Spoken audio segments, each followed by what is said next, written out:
આજે કોઈ ફંડનો પ્રશ્ન નથી. કોઈ માનતું હોય કે પૈસા નથી, એવું નથી. આજે પૈસા ક્યાં વાપરવા એનો પ્રશ્ન છે. સાચી દિશામાં વાપરે અને લોકો સુધી એ પહોંચે, લોકો તાલીમ પામે. તાલીમ પામ્યા પછી ઉદ્યોગપતિ તો ના કહેવાય, પણ એન્ટરપ્રેન્યોર આપણે કહીએ ને, ઉદ્યોગ સાહસિક આપણે સ્ટાર્ટઅપ કહીએ કે નાના પાયે કરીએ, તો એવું એની યોજનાનો લાભ લઈ અને પછી આ પેકિંગ કરવાના સાધનો આવે. આપણે ઘરે તો તમે સમજો છો, હવે એવું પેકિંગ કરો તો કોઈ લે નહીં, બરાબર ને? બ્યુટિફિકેશન કરવું પડે, બ્યુટી પાર્લર આપણે જેમ કહીએ ને એમ. તો એને ગ્રાહકની જરૂરિયાત મુજબની સાઇઝના પેકિંગ, એને ગમતી દેખાવ અને એ રીતે ગુણવત્તા બધું આપણે જાળવીએ. તો આના માટે મૂંઝવણ બધાને હોય કે ભાઈ આટલો બધો ખર્ચ કરીએ તો આપણને નફો મળે નહીં, પણ એના માટે પણ સરકારમાં યોજનાઓ છે. પ્રશ્ન એ છે કે યોજનાનો લાભ લેવા માટે શું કરવું, અને બીજું યોજનાનો લાભ લીધા પછી એને આખું વર્ષ કેમ ચલાવવું. કારણ કે દરેક વસ્તુ આખું વર્ષ નિભાવ ના થાય. અત્યારે ટામેટા હોય તો 15 દિવસ જ સસ્તા હોય, તો એટલા માટે કંઈ હાથી ના બંધાય. પણ તમારે એનું હોધી કાઢવું પડે કે એ સિઝન પૂરી થયા પછી બીજા કયા પાકમાં આ મશીનરી વાપરી શકાય. માર્કેટિંગ શીખવું પડે, પ્રોસેસિંગ શીખવું પડે. આ બધા માટે આપણે એફપીઓના માધ્યમથી તમે ખૂબ સફળ થાવ એવી આશા છે. એટલે તમે બધા મળ્યા છો તો જે એફપીઓએ સારો લાભ લીધો હોય સરકારનો, એનું અહીંયા તમે ચર્ચા કરજો. બાકી આપણે ખાઈ પીને છૂટા પડીએ એ તો મિટિંગો કાયમ ભરીએ જ છીએ. તાલુકા લેવલે, ગામડા લેવલે, જિલ્લા લેવલે, રાજ્ય લેવલે. ઘણા તો સારા પ્રગતિશીલ હશે તો અમે આઉટ સ્ટેટમાં પણ મોકલતા હતા, અને ઘણાને તો આઉટ ઓફ કન્ટ્રી પણ મોકલેલા છે. મતલબ એ હું તમે શીખીને લાવો છો અને બીજા પછી કેટલાને નીચે ઉપયોગી બનો છો એનું અગત્યનું છે. એકાબીજા લઈને એકાબીજાને કંઈક આપી જ દેજો. આને શું કહો? બબલી વાળો આ કઈ કંપની? એ તો બરાબર સમજી ગયો, પણ એટલે આ કેટલી લાંબી સાઈઝ હજી? મેં 1.5-2 ફૂટની જોયેલી. એટલે આ એક છે વેરાયટી. કઈ કંપની?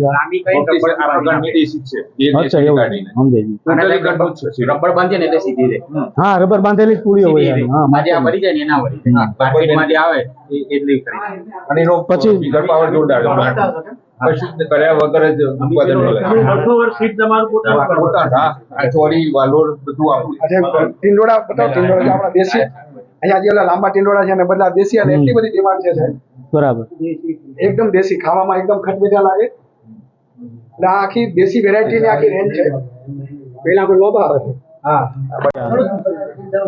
ક્યાં ગામનું છે? જુનાગઢમાં કયું ગામ?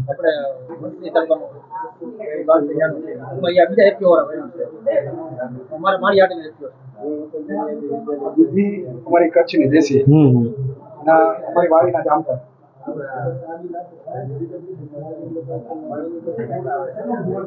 આ દેશી તુરિયા કોના છે? દેશી બી ખાવામાં એકદમ જ્યુસ કરીએ ને, જ્યુસ કર્યા પછી જ્યુસ પીએ ને એવું લાગે આમાં ખાંડ નાખીને આપણે જ્યુસ પીએ. એટલું બધું મીઠી દૂધ દેશી.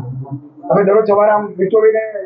એનું મોટું મહત્વ શાકભાજીનું છે, કેમ કે રોજે રોજ શાકભાજી વપરાય છે અને એમાં વધારેમાં વધારે દવાઓ શાકભાજીમાં વપરાય છે. માટે શાકભાજી આપણા જે ખેડૂતો છે એ તો શાકભાજી તૈયાર કરે જ છે, પરંતુ ખાવાવાળો વર્ગ છે એ મોટો સિટીમાં રહે છે અને એ લોકો ઝેર મુક્ત ખાવા માટે તો માગી રહ્યા છે, પરંતુ મળે ક્યાંથી? તો એનો એક વિકલ્પ લઈ અને આપણે સુપર એફપીઓ દ્વારા અહીંયા એક સરસ મજાનું ઉદ્ઘાટન કર્યું છે. વગર દવાનું મળશે. જે લોકો 5-5 વર્ષથી 7-7 વર્ષથી, મેં તો છેલ્લા 10 વર્ષથી પ્રાકૃતિક ખેતી કરું છું, તો તમને અહીંયા તમારા માટે અમે લઈને આવ્યા છીએ. તો અમારી બધાને સર્વેને મારી વિનંતી છે કે તમે આવું ઝેર મુક્ત ખોરાક લ્યો અને તમારું સ્વાસ્થ્યને સાચવો. પૈસા મળશે, સ્વાસ્થ્ય પાછું મળવાનું નથી. તો દરેકને મારી એવી વિનંતી છે કે અમારું આ ઝેર મુક્ત જે કેન્દ્ર ચાલુ કર્યું છે અમે, તેની તમે દરેક મુલાકાત લેજો. અને સર્વેને વિનંતી છે કે તમે ટેસ્ટ પૂરતું પણ લઈ જજો. અત્યારે ચાલુ જ છે, વેચાણ પણ ચાલુ છે, તો જોઈ લેજો એટલે તમને ખ્યાલ આવશે કે ભાઈ તૈયાર કરવાની હતી. એ અધિકારી શ્રીઓ અને બધાની હાજરીમાં જે શુભ આરંભ થઈ ગયું છે એ બદલ બધા જ ખેડૂતો ખુશાલી અનુભવે છે. કારણ કે જે વસ્તુ એક છોડને તૈયાર કરવામાં જેટલી મહેનત લાગે છે અને એના પાછળ જે પરિશ્રમ થાય છે અને એનું જે વળતર મળવું જોઈએ ઉત્તમ, વધારે તો નહીં કહેતા, પણ એને જે મહેનત પૂરતું મળવું જોઈએ એ આ જગ્યાથી મળશે. અને જેને જરૂરિયાત છે કે ના ભાઈ આ વસ્તુ ખાવાથી એનું સ્વાસ્થ્ય, એનું જે ધંધામાં ધ્યાન કેન્દ્રિત રહેતું નહીં, કેમ કે શરીરમાં એવા અસંખ્ય પ્રકારના રોગો થઈ જવાના કારણે દરરોજ એ પોતાના ધંધામાં નહીં તો 4,000 થી 5,000 રૂપિયા નુકસાન ખાતું હશે. કેમ કે એ જગ્યાએ પોતે બેસી ના હકે, ધ્યાન રાખી ના હકે, એ બધા નુકસાનો નું વળતર ફક્ત ખાલી સામાન્ય 20% ભાવ વધારે આલીને એ વળતર લેવાનું છે.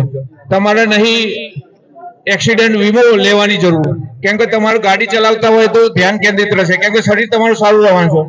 નહીં ઇન્સ્યોરન્સ, લાઈફ ઇન્સ્યોરન્સ વીમો લેવાની જરૂર, કેમ કે આ બધી વસ્તુઓ ખાવાથી શરીરમાં એકદમ એક્યુરેસી આવશે, શરીર આખું એકદમ સમતુલમાં રહેશે, કોઈ પણ જાતનો વિકાર નહીં થાય અને જે વસ્તુ પર તમે ધ્યાન કેન્દ્રિત કરવા માંગશો એ વસ્તુ સક્સેસફુલ થશે. આજે સેક્સ્યુઅલ એક્ટિવિટીમાં જે પ્રશ્નો એક્ટિવ થયા છે એ બધા જ પ્રશ્નો આ જ વસ્તુથી ક્લિયર થાય એવા છે. કોઈની તાકાત નહીં તે આ બધા પ્રશ્નોનું સોલ્યુશન કરે. આ એક પ્રાકૃતિક વસ્તુનું જ તાકાત છે કે બધા જ પ્રશ્નોનું સોલ્યુશન લાવી શકે એવી છે. શરીરને તો બધી જ ખબર પડે છે, મોય ખોરાક જાય છે તો મારા કેલ્શિયમ ચો મૂકવું છે, ફેરસ કયો મૂકવું છે, લોહી કઈ રીતના એની બીપી, પણ તમે એને સારો ખોરાક આલો તો એનું સોલ્યુશન આવે ને. પણ તમે એવો ખોરાક જ એને આપતા નહીં શરીરને, તમારા મન ફાવે એમ તમે એ કરો છો, એના લીધે શરીરે થાકી ગયું છે. આજની તારીખમાં આખા બ્રહ્માંડમાં સારામાં સારું સ્ટ્રક્ચર આપણા શરીરનું બનાવ્યું છે, કારણ શરીરને તો તમે મહત્વ જ નહીં હાલતા. જે મહત્વનું શરીર છે એના ઉપર તો કોઈ જાતનું જે મહત્વ આલવું જોઈએ એ મહત્વ આખું ઘટી ગયું છે. અમુક બધા લોકો સમજી ગયા છે, આ વિષયને પોતે સ્વીકારવા માંડ્યા છે કે ના ભાઈ જીભના સ્વાદ કરતી પેલું શરીર 8 મિનિટનું થોડું આપણે જે છે ખાઈ લેશું, પણ 8 કલાક બગાડવા નહીં, એવું બધાએ અમે સ્વીકારી લીધું. અસ્તુ. જય ગૌ માતા.